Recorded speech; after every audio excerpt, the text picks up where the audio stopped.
হ্যাঁ, সত্যজিৎ রায় নামাঙ্কিত পুরস্কার এর থেকে মূল্যবান আর কি হতে পারে।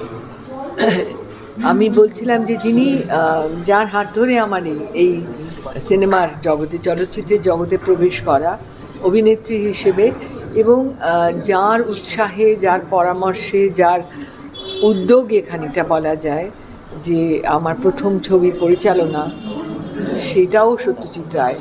তারপরে বহু প্রশ্নবাণে তাকে জর্জরিত করেছি, তার কাছে পরামর্শের জন্য ছুটে গেছি। তার সঙ্গে আমার একটা অসমবয়সী বন্ধুত্বও খুব হয়েছিল, কারণ 76 সালে ইফিতে উনি যখন চেয়ারম্যান অফ দ্য জুরি ছিলেন, তখন আমাকে জুরি মেম্বার ছিলাম, আমি জুরি সদস্য ছিলাম, এবং সেটা উনিই বলেছিলেন যে সদস্য হতে।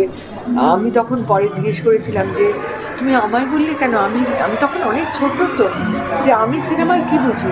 তখন বললেন যে কেন, তুই ছোটোবেলা থেকে চিতু সুপ্রিয়া, মানে আমার বাবা মা, ওদের হাত ধরে ফিল্ম সোসাইটিতে সিনেমা দেখিসনি সারা পৃথিবীর? তাহলে হ্যাঁ, তা দেখেছি, ব্যাস ওই যথেষ্ট, ওতেই চোখ তৈরি হয়ে গেছে। এটা উনিই আমায় বলেছেন, কিন্তু কতটা উৎসাহ যে উনি দিয়েছিলেন।